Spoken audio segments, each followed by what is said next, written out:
Hospital के corridor में साकिब साहब की गरजदार आवाज गूंज रही थी।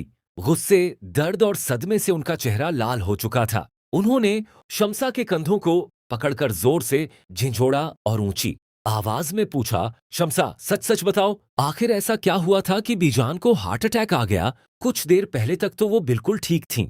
फिर अचानक ऐसा क्या हुआ कि उनका दिल जवाब दे गया? तुमने उनसे क्या कहा था? शम्सा का गला डर से सूख चुका था।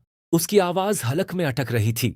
उसने नजरें चुराते हुए हकलाकर कहा, साकिब साहब, मुझे कुछ नहीं पता। मैंने तो बस देखा कि बीजान अचानक जमीन पर गिर गईं। मैंने उनसे कुछ नहीं कहा था। लेकिन शम्सा अपना झूठ पूरा भी नहीं कर पाई थी कि जारा से रहा नहीं गया। वह रोते हुए आगे बढ़ी और कांपती आवाज में बोली, नहीं बाबा, मम्मा झूठ बोल रही हैं।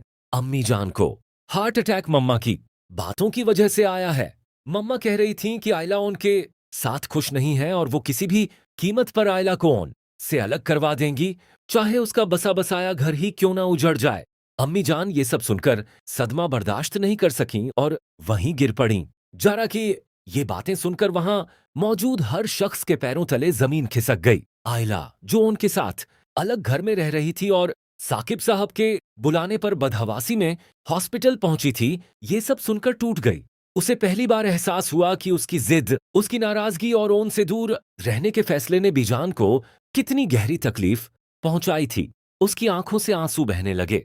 उसे अपने हर फैसले पर पछतावा होने लगा। उसने ओन की तरफ देखा, जो खामोशी से दीवार के सहारे खड़ा था। उसकी आंखों में भी दर्द था, लेकिन उसने आयला को एक बार भी इल्जाम नहीं दिया।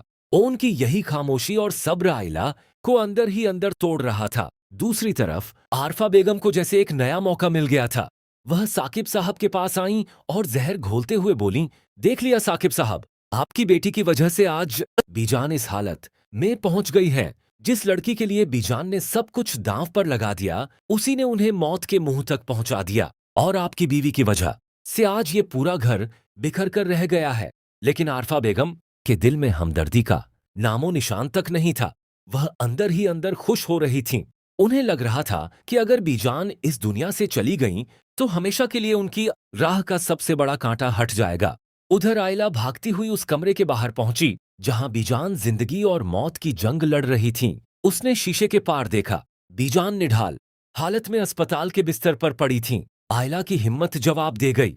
वह फूट फूट कर रोने लगी और कांपती आवाज में बोली, अबी जान, मुझे माफ कर दीजिए। मैंने अपनी जिद और अपनी नफरत की वजह से आपको इस हालत में पहुंचा दिया। मैं वादा करती हूं कि आज के बाद कभी ऐसा कोई काम नहीं करूंगी जिससे आपका दिल दुखे। उसी पल आयला ने फैसला कर लिया कि अगर बीजान की जिंदगी बच जाती है तो वह अपनी पूरी जिंदगी बदल देगी।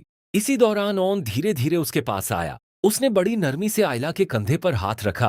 पहली बार आयला ने उसका हाथ नहीं झटका, बल्कि वह बिलखते हुए ओन के सीने से लग गई और रोते हुए बोली, अगर बीजान को कुछ हो गया तो मैं खुद को कभी माफ नहीं कर पाऊंगी। उनकी इस हालत की जिम्मेदार मैं हूं। मेरी वजह से पूरा घर बिखर गया। बाबा और चाचू एक दूसरे के सामने खड़े हो गए। मेरी वजह से सबकी जिंदगी तबाह हो गई। आयला का पछतावा अब उसे अंदर ही अंदर खाए जा रहा था। उसे एहसास हो चुका था कि उसकी एक जिद ने पूरे परिवार को दर्द और बिखराव के रास्ते पर ला खड़ा किया है। लेकिन अब सवाल ये था कि क्या आयला का ये पछतावा बीजान को नई जिंदगी दे पाएगा? क्या साकिब साहब शम्सा की इस हरकत को कभी माफ कर पाएंगे? और क्या आरफा बेगम की काली ख्वाहिशें इस बार भी कामयाब हो जाएंगी? कहानी अब अपने सबसे नाजुक मोड़ पर पहुंच चुकी है। आप लोगों को क्या लगता है? क्या आयला दिल से ओन को कबूल कर लेगी? क्या शम्सा को उसकी गलतियों की सजा मिलेगी? और क्या बीजान जिंदगी की ये जंग जीत पाएंगी? अपनी कीमती राय कमेंट बॉक्स में जरूर दीजिएगा। मिलते हैं अगली वीडियो में। अपना बहुत ख्याल रखिएगा। अल्लाह हाफिज।